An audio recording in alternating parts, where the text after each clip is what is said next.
मधुबन के बाबा,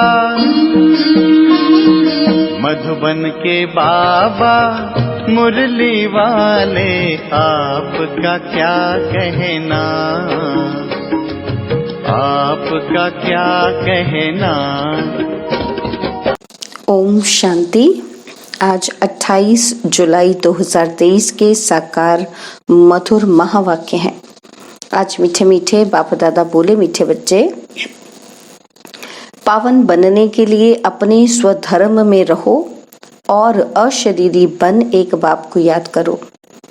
बाबा कहते, मीठे बच्चे, पावन बनने के लिए अपने स्वधर्म में रहो और अशरीरी बन एक बाप को याद करो। बाबा ने आज प्रश्न पूछा कि किस विधि से नए स्टूडेंट्स पर ज्ञान का रंग लग सकता है, और उत्तर में बाबा समझाते कि उन्हें पहले पहले 7 रोज की भट्टी में बिठाओ। कायदा है, जब कोई भी आता है तो उनसे फॉर्म भराओ। पहले 7 रोज भट्टी में पड़े तब पूरा रंग लगे। तुम भ्रमरियां ज्ञान की भूं भूं कर आप समान बनाती हो। तुम जानती हो, अब ये देवता धर्म की सैपलिंग लग रही है। जो इस घराने की आत्माएं होंगी वह महारोगी से निरोगी बनने के पुरुषार्थ में लग जाएंगी। मुरली का गीत है, महफिल में जल उठी क्षमा परवाने के लिए। ओम शांति। बच्चों को ओम शांति का अर्थ तो समझाया हुआ है। ओम अर्थात अहम। अहम कौन? आत्मा और मेरा शरीर, कर्मेंद्रियां। आत्मा का स्वधर्म है ही साइलेंस। आत्मा किसकी संतान है? कहेंगे परमपिता परमात्मा की। वह भी साइलेंस है। आत्माएं साइलेंस वर्ड शांति धाम में रहती हैं, फिर पाठ बजाने टॉकी वर्ड में आती हैं। अब बेहद का बाप कहते हैं, हे बच्चे, अपने स्वधर्म में रहो, अशरीरी होकर बैठो। बाप को याद करो। उस बाप को क्षमा भी कहते हैं। अब यह है महफिल पतित मनुष्य की। इस समय यह पतित दुनिया है, मनुष्य मात्र पतित हैं। समझाया गया है कि सतयुग में भारत पावन था। ग्रस्त धर्म कहा जाता है, जिसको सुख धाम कहते हैं। भारत पावन था, अभी पतित है। दुख धाम है, यह चक्र फिरता रहता है। अभी यह है कल्याणकारी संगम युग, जबकि पतित मनुष्य सृष्टि पर बाप को आना पड़ता है।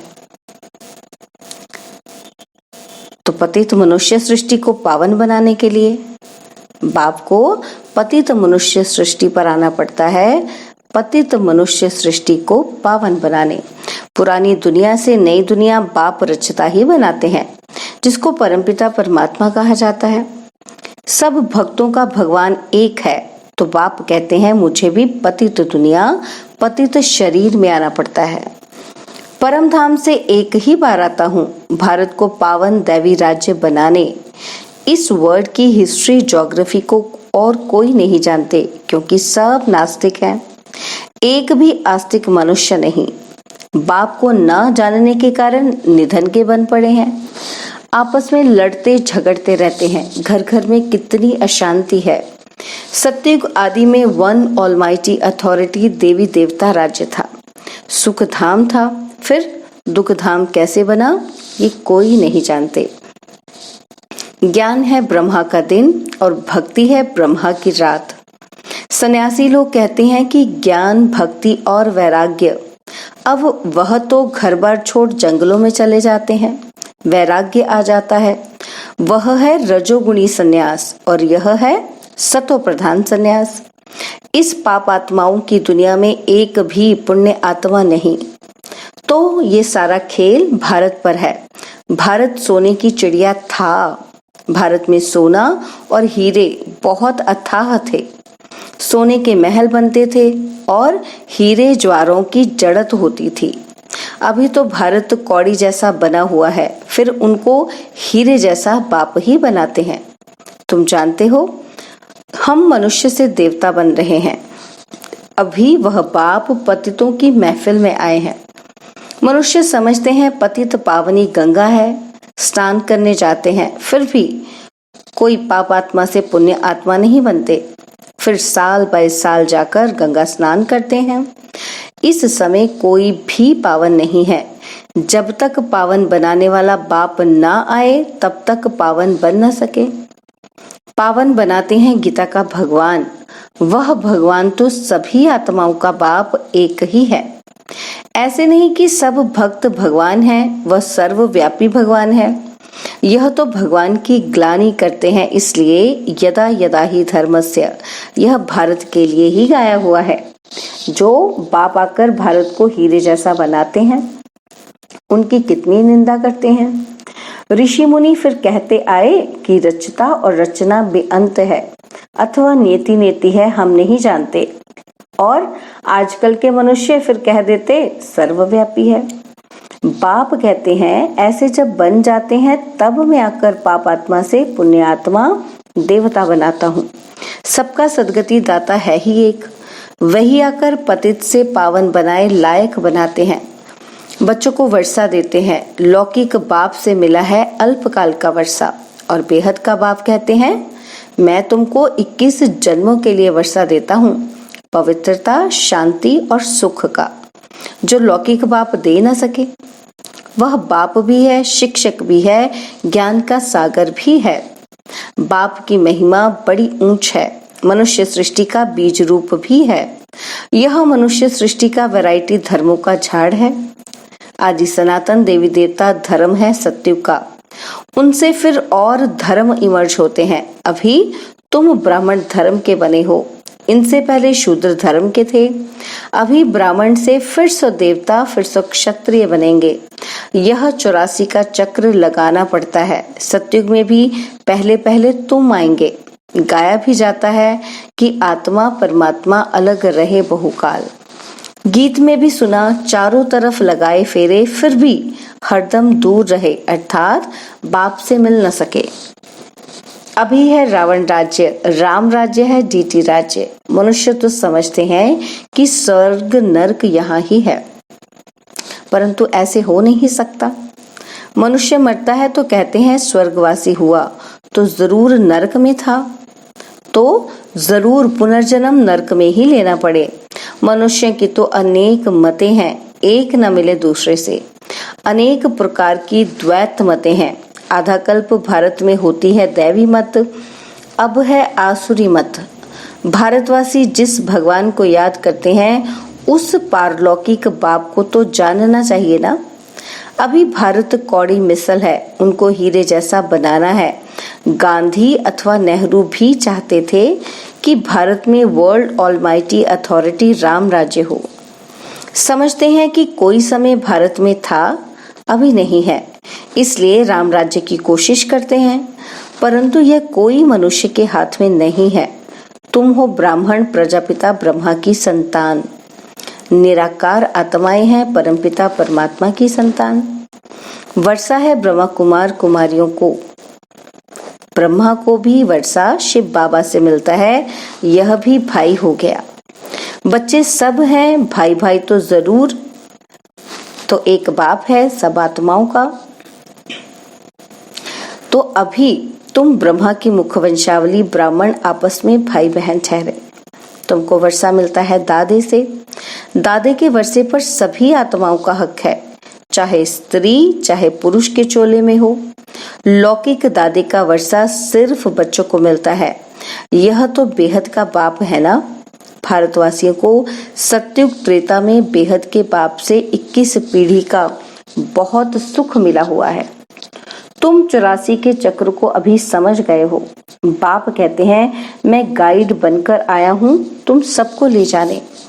तुम ही पहले पहले आए थे, अभी लास्ट में भी तुम हो, और फिर पहले पहले तुम ही मनुष्य से देवता बनने वाले हो। देवी देवता धर्म वाले ही 84 जन्म लेते हैं, और फिर नंबरवार सबके कम जन्म होते जाते हैं, और धर्म वालों के जरूर कम जन्म होंगे। अभी वह आदि सनातन देवी देवता धर्म नहीं है, फिर से स्थापन हो रहा है। तुम जानते हो इब्राहिम फिर कब आएगा और क्राइस्ट कितने समय बाद आएगा। यह वर्ड की हिस्ट्री ज्योग्राफी मनुष्य ही तो जानेंगे ना। बाप समझाते हैं जब सभी पापात्मा बन जाते हैं तब मैं आकर पुण्य आत्मा बनाता हूँ। जो कल्प पहले बने थे उनका सैपलिंग लगा रहा हूँ। सतयुग में था ही एक धर्म, अभी तो कलयुग में अनेक धर्म है। पतित आत्माओं की महफिल है। बाप आते हैं सबको पावन बनाने। सदगति देने वाला वही एक है। माया रावण दुर्गति करती है, इसलिए देवताओं के आगे जाकर गाते हैं कि मैं निर्गुणहारे में कोई गुण नहीं। बाप आकर पति से पावन बनाए दैवी गुणों वाला बनाते हैं। अभी तुम दैवी गुण धारण करते जाते हो और फिर भारत में दैवी राज्य बन जाएगा। अब यह दुनिया बदल रही है। तुम हो बेहद के सन्यासी, उन्हों का है हद का वैराग्य और यह है बेहद का वैराग्य। तुम सारी पुरानी सृष्टि को भूल अपने बाप को याद कर वर्षा लेते हो। बाप कहते हैं मुझे याद करेंगे तो उस याद अथवा योग अग्नि से विकर्म विनाश होंगे और फिर तुम विकर्मा जीत बनेंगे। बाबा ने समझाया है कि जब कोई 4-5 इकट्ठे आते हैं तो फार्म अलग भराओ तो मालूम पड़े कि वह किस धर्म का है। अनेक धर्म अनेक मते हैं ना, तो देवी देवता धर्म वालों को ही तीर लगेगा। कराची में हमेशा अलग अलग समझाते थे। फार्म भराने का कायदा भी जरूरी है। 7 रोज भट्टी में रहना पड़े क्योंकि महारोगी बन पड़े हैं। तुम बच्चे भ्रमरियां हो, भूं कर आप समान बनाना पड़ता है। देवता धर्म वालों की ही सैपलिंग लगेगी। बच्चों को युक्तियां भी सीखनी है। बोलो 7 रोज जब समझो तब मुलाकात हो सकेगी और तुम पर रंग भी तब लगेगा। तुम सभी ब्रह्मा कुमार कुमारियों हो। मनुष्य इतना भी नहीं पूछते कि इतने ब्रह्मा कुमार कुमारियां क्या हैं, कौन हैं। अरे प्रजापिता ब्रह्मा की संतान तो जरूर ब्रह्मा कुमार कुमारियां ही कहेंगे ना। क्रिमिनल असॉल्ट हो न सके। यह है राजयोग गॉड फादरली यूनिवर्सिटी। भगवानुवाच मैं तुमको राजाओं का राजा बनाता हूँ। अच्छा, मीठे मीठे सिखिलते बच्चों प्रति माता पिता बाप दादा का याद प्यार और गुड मॉर्निंग। रूहानी बाप की रूहानी बच्चों को नमस्ते। हम रूहानी बच्चों की रूहानी बाप दादाजी को दिलवा जान सिकवा प्रेम से नमस्ते। ओम शांति। प्यारे बाबा, मीठे बाबा, मेरे बाबा, शुक्रिया बाबा, शुक्रिया बाबा, शुक्रिया। धारणा के लिए मुख्य सार है। पहला पॉइंट, विकर्माजीत बनने के लिए सारी पुरानी दुनिया से बेहद का वैराग्य कर इसे भूल एक बाप की याद में रहना है। और सेकंड पॉइंट, भ्रमरी मिसाल ज्ञान रंग लगाने की सेवा करनी है। युक्ति से महारोगियों को निरोगी, नास्तिक को आस्तिक बनाना है। बाबा ने आज वरदान दिया, सदा साक्षी स्थिति में स्थित रह निर्लेप अवस्था का अनुभव करने वाले सहज योगी भव। सदा साक्षी स्थिति में स्थित रह निर्लेप अवस्था का अनुभव करने वाले सहज योगी भव। जो देह के संबंध और देह से साक्षी अर्थात न्यारे हैं, वह इस पुरानी दुनिया से भी साक्षी हो जाते हैं। वे संपर्क में आते हुए देखते हुए भी सदा न्यारे और प्यारे रहते हैं। यह स्टेज ही सहज योगी का अनुभव कराती है। इसी को कहते हैं साथ में रहते हुए भी निर्लेप। आत्मा निर्लेप नहीं है, लेकिन आत्म अभिमानी स्टेज निर्लेप अर्थात माया के लेप व आकर्षण से परे है। इस अवस्था में रहने वाले माया के वार से बच जाते हैं। स्लोगन है, शुभ भावना और शुभ कामना द्वारा सूक्ष्म सेवा करने वाले ही महान आत्मा है। शुभ भावना और शुभ कामना द्वारा सूक्ष्म सेवा करने वाले ही महान आत्मा है। ओम शांति। आज मातेश्वरी जी के भी महावाक्य सुनेंगे। तो मातेश्वरी जी आज समझा रही हैं कि परमात्मा एक है, बाकी सर्व मनुष्य आत्माएं हैं। तो सुनते हैं मातेश्वरी जी के महावाक्य। अब यह तो सारी दुनिया जानती है कि परमात्मा एक है। वो सर्वशक्तिवान है, जानी जाननहार है। ऐसे तो सारी दुनिया खुद भी कहती है कि हम परमात्मा की संतान हैं। परमात्मा एक है। भल कोई धर्म वाला हो, वो भी परमात्मा को ही मानते हैं। वो भी अपने को परमात्मा द्वारा भेजा हुआ संदेश वाहक समझते हैं। ऐसे ही संदेश लेकर अपने अपने धर्म की स्थापना करते हैं। जैसे गुरु नानक ने भी परमात्मा की इतनी बड़ाई की। एक ओंकार सतनाम। एक ओंकार का अर्थ है परमात्मा एक है, और सतनाम अर्थात उसका नाम सत्य है। तो गोया परमात्मा नाम रूप वाला भी है, अविनाशी है, अकाल मूर्त भी है, तो फिर कर्ता पुरुष भी है। माना वो खुद अकर्ता होते हुए भी कैसे ब्रह्मा तन द्वारा कर्ता पुरुष भी बनता है। अब यह सारी महिमा एक परमात्मा की है। अब मनुष्य इतना समझते हुए फिर भी कहते हैं कि ईश्वर सर्वत्र है। अहम आत्मा सो परमात्मा है। अगर सभी परमात्मा ठहरे, फिर एक ओंकार ये महिमा किस परमात्मा की करते हैं? यही सबूत है कि परमात्मा एक है। डायरेक्ट ईश्वरीय ज्ञान से सफलता। तो मातेश्वरी जी इस बात पर प्रकाश डाल रही हैं कि ईश्वरीय ज्ञान से सफलता कैसे मिलती है। यह जो अपने को अविनाशी ज्ञान मिल रहा है, वो डायरेक्ट ज्ञान सागर परमात्मा द्वारा मिल रहा है। इस ज्ञान को हम ईश्वरीय ज्ञान कहते हैं, क्योंकि इस ज्ञान से मनुष्य आदि मध्य अंत सुख पाते हैं, अर्थात जन्म जन्मांतर दुख के बंधन से छूट जाते हैं, कर्म बंधन में नहीं आते। इसलिए ही इस ज्ञान को अविनाशी ज्ञान कहा जाता है। अब यह ज्ञान सिर्फ एक ही अविनाशी परमपिता परमात्मा द्वारा हमें प्राप्त होता है, क्योंकि अविनाशी हैं। बाकी तो सब मनुष्य आत्माएं जन्म मरण के चक्र में आने वाली हैं।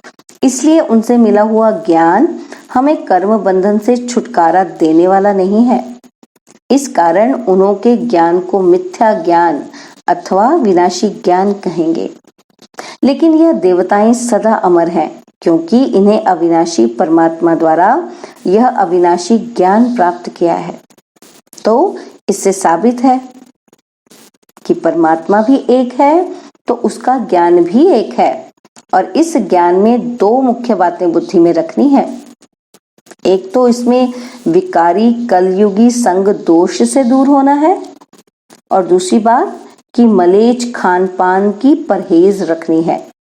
इस परहेज से ही जीवन सफल होती है। अच्छा, ओम शांति। और अब यह एक बहुत अच्छी वीडियो भी जरूर देखें।